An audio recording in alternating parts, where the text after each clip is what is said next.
ആളെ സോപ്പിടുന്നവർ എന്നൊക്കെ കേട്ട് കാണും. ഇത് ആളെ സോപ്പിലാക്കുന്ന ഒരു കലാകാരനെയാണ് നമ്മൾ പരിചയപ്പെടുത്തുന്നത്. ദുബൈയിൽ പ്രവാസിയായ തിരുവനന്തപുരം സ്വദേശി ബിജു സിജി.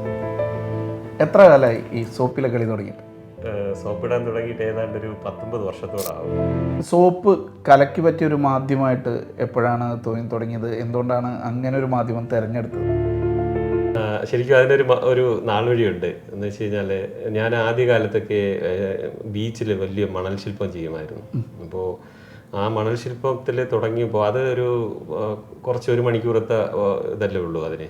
അത് കഴിഞ്ഞ് ഇടിഞ്ഞങ്ങ് പോകും. അപ്പോൾ അങ്ങനെയാണ് എൻ്റെ കലാജീവിതം സ്റ്റാർട്ട് ചെയ്തത്. അത് കഴിഞ്ഞ് പിന്നെ ഞാൻ പല മാധ്യമങ്ങളിലും, അതായത് ക്ലേ പോലുള്ളത് പല മാധ്യമങ്ങളിലും ചെയ്ത് നോക്കി, ഷോക്കിൽ ഇതെല്ലാം ചെയ്ത് നോക്കി. ഇതെല്ലാം എല്ലാവരും ചെയ്യുന്നതാണ്. അപ്പോൾ എപ്പോഴോ ഒരു പ്രാവശ്യം ഇങ്ങനെ ചെയ്ത കൂട്ടത്തിൽ ഒന്നും ചെയ്യാനായിട്ട് മെറ്റീരിയൽ കിട്ടാതിരുന്ന സമയത്ത് ഈ ഒരു സോപ്പ് കയ്യിൽ വന്നു. അങ്ങനെ തുടങ്ങിയതാണ്.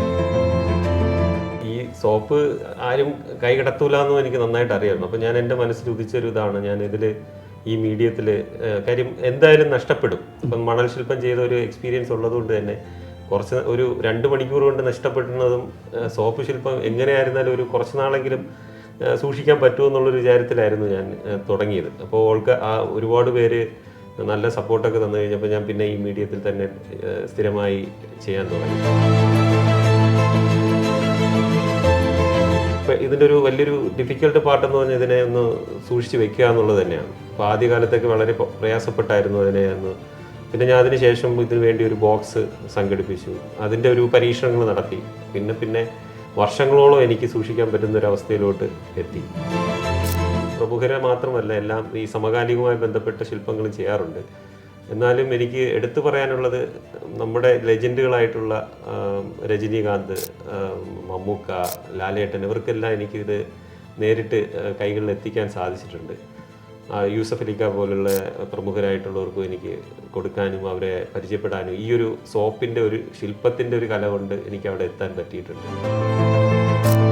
ഏറ്റവും പ്രധാനമുള്ളത് നമ്മുടെ ദുബായിലെ ഭരണാധികാരിയെ തന്നെയാണ്.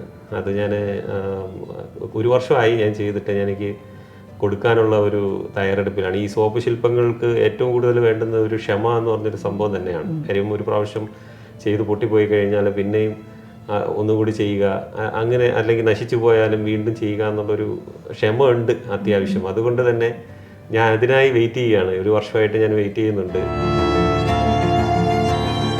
ഹൈജീനിക് മെറ്റീരിയൽ ആയതുകൊണ്ട് തന്നെ ചെയ്യുന്ന സമയത്തൊരു വാസനയും കൂടി നമുക്ക് കുറച്ചുകൂടി ഒരു പോസിറ്റീവ് എനർജി തരുന്നു.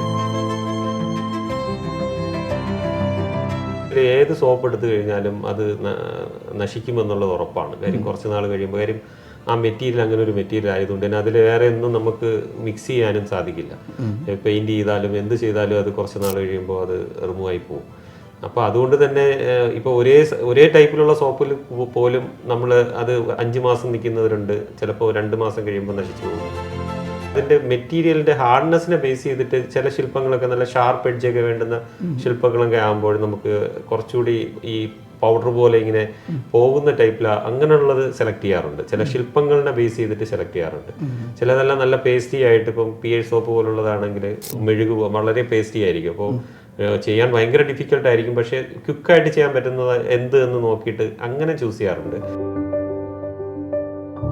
പലരും എൻ്റെ അടുത്ത് ചോദിച്ചാൽ ആരെ കണ്ടു പഠിച്ചു എന്ന്. പക്ഷേ സോപ്പ് ശില്പങ്ങൾക്ക് അങ്ങനെ ഒരു വഴികാട്ടി ഇല്ല. ഞാൻ തുടക്കം മുതൽ ഞാൻ തന്നെയാണ് പബ്ലിഷ് ചെയ്ത് തുടങ്ങിയെന്നാണ് എൻ്റെ ഒരു അറിവ്.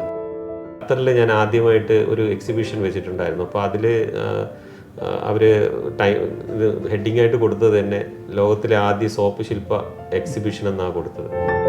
കൂടുതൽ വേൾഡ് റെക്കോർഡുകളുടെ നാടെന്ന് തന്നെ പറയാം ദുബായ്. അപ്പോൾ അതുപോലുള്ള പ്ലാനുകളൊക്കെ ഉണ്ട്, മനസ്സിലുണ്ട്. പിന്നെ ഒരു മ്യൂസിയം എനിക്ക് നാട്ടിൽ ഉണ്ടായിരുന്നപ്പോൾ ഒരു പെർമനൻ്റ് ആയിട്ടുള്ള ഒരു മ്യൂസിയം പ്ലാൻ ഉണ്ടായിരുന്നു. അതിൻ്റെ ഇതിൽ ടൂറിസം വകുപ്പുമായിട്ടൊക്കെ ഞാൻ ചർച്ചയിലാണ്. അതിൻ്റെ പ്രോസസ്സ് നടന്നുകൊണ്ടിരിക്കുകയാണ്. അപ്പോൾ നാട്ടിലാണെന്നുണ്ടെങ്കിൽ അതിനുള്ള അവസരങ്ങളൊക്കെ ഉണ്ടാക്കി തരാമെന്ന് പറഞ്ഞിട്ടുണ്ടായിരുന്നു. ഞാൻ ഐക്കോണി ഫർണിച്ചർ മാനുഫാക്ചറിങ് കമ്പനിയിലെ ഡിസൈൻ ഹെഡായിട്ട് വർക്ക് ചെയ്യുകയാണ്. ഇതുപോലെ ഞാൻ കൊണ്ടു നടക്കുന്ന ഒരു പാഷനാണ് ഫോട്ടോഗ്രാഫിയിലും അത്യാവശ്യം അംഗീകാരങ്ങളൊക്കെ കിട്ടിയിട്ടുണ്ട്. അപ്പോൾ വൈൽഡ് ലൈഫ് അവാർഡുകളും. ഹാർട്ടിൻ്റെ ഷേപ്പിലുള്ളൊരു ശില്പം, അതിൻ്റെ പ്രത്യേകത എന്താ? ഇപ്പോൾ നമ്മുടെ റീസെൻ്റായിട്ട് നമുക്ക് ഈ ഐസക് ജോർജ് എന്ന് പറയുന്ന പുള്ളിയുടെ ഒരു മരണം എല്ലാവരും ഇപ്പോൾ ചർച്ചയായിട്ടുണ്ടാവും. ആ ഒരു പുള്ളിക്ക് വേണ്ടിയിട്ടുള്ള ഒരു ആദരവ് എന്നുള്ള രീതിയിൽ ചെയ്തൊരു ശില്പമാണ്. കുടുംബത്തിൽ ആരൊക്കെ അവരൊക്കെ ഈ സോപ്പ് പരിപാടിക്ക് പിന്തുണയുണ്ടോ? പിന്തുണ നല്ല പിന്തുണ ഉണ്ട്.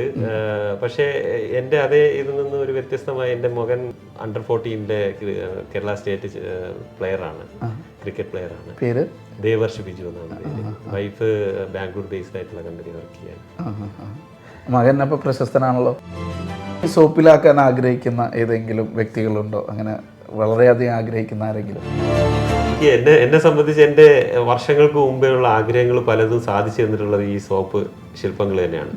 അതുകൊണ്ട് തന്നെ ഞാൻ എല്ലാവരെയും സോപ്പിട്ട് വീഴ്ത്തും എന്നുള്ള ഒരു പേര് ദോഷമാണോ എന്താണെന്ന് അറിയില്ല. എല്ലാവരും പറയും ആരെ നമ്മൾ സമീപിക്കണമെങ്കിലും ബിജുവിന് പറ്റും, കാര്യം സോപ്പിടാൻ മിടുക്കനാണെന്ന് പറയും. എന്തായാലും സോപ്പിട്ട് മുന്നേറാൻ കഴിയട്ടെ. വളരെ നന്ദി. Thank you.